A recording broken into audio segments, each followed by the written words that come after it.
Hello mga kakuksina! Isa na namang negosyo recipe na maliit lang ang puhunan at madali mabenta. Kaya watch mo lang ito hanggang sa dulo para hindi mo mamiss ang mga detalye.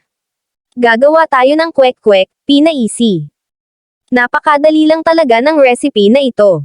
Paghaluin lang ang sumusunod. 1 cup harina, 1 kutsara na baking powder, 1 pack ng seasoning, kaunting asin, 1/4 teaspoon pepper at kaunting orange food coloring.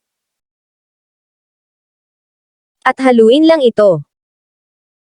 At dahan-dahan natin ilagay ang 3/4 cup na tubig. Kada lagay ng tubig ay sabay yan ito sa paghalo hanggang sa maging thick ang batter at makombine ang mga ingredients. Dapat medyo thick ang gagawing batter natin para maganda yung pagkakakoat ng ating kwek-kwek.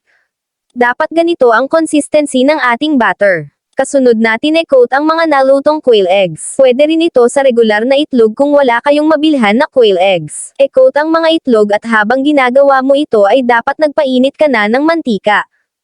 Pwede ko bang malaman kung taga saan ang mga nanonood sa akin? I-comment mo ang iyong lugar. Maraming salamat sa suporta. Kapag mainit na ang mantika ay i-deep fry ang mga na-coat na itlog at lutuin hanggang sa maging golden brown. So take note lang po mga kakuksina. Itong recipe na ginawa ko ay for food consumption lang or yung kami-kami lang ang kakain sa bahay. At kung gagawin mo itong pambenta ay maaari mong doblehin or triplehin ang mga ingredients. Ang kwek-kwek ay isa sa mga street food na bukod sa napakasarap ay napakabenta pa nito. Hindi nakakasawang uulit-ulitin, masarap itong isawsaw sa fishball sauce or sa suka.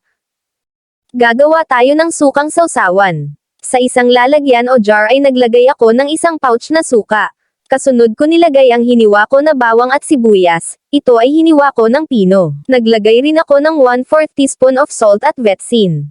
At haluin lang ito hanggang sa matunaw ang asin at vetsin. At syempre hindi mawawala ang nagpapasarap lalo ng mga sawsawan kung hindi ito maanghang, siling labuyo. Ito ay nagdadagdag sarap sa bawat sawsaw nito sa mga pagkain.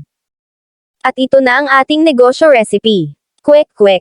Binibenta ito sa halagang 20 pesos sa 4 na piraso or per stick nito. Pwede rin ito sa regular na itlog at ito ay ang tokneneng. Sa sobrang mahal ng bilihin ngayon, pati ang itlog ng pugo ay tumaas din ang presyo. Kung dati-rati ay nakakabili pa tayo ng 1 piso each na itlog ng pugo, pero ngayon binibenta na ito sa tig 3 pesos each. Itong nabili ko sa merkado ay tig 50 pesos ang balot at ang laman ay 20 pieces. Kaya kung minsan ay nagke-crave ako ng kwek-kwek ay mapapadalas talaga ang pagluto ko nito para mas makatipid at lalong marami kami sa bahay na kakain. Gustong-gusto talaga ito lalo na sa mga bata.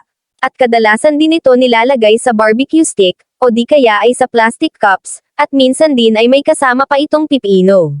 So yun lang po mga kakuksina. Sana ay natulungan ko kayo sa isa na namang negosyo recipe na maliit lang ang puhunan at madali mabenta. Maraming salamat po sa panonood at kita-kits sa susunod nating pagluluto.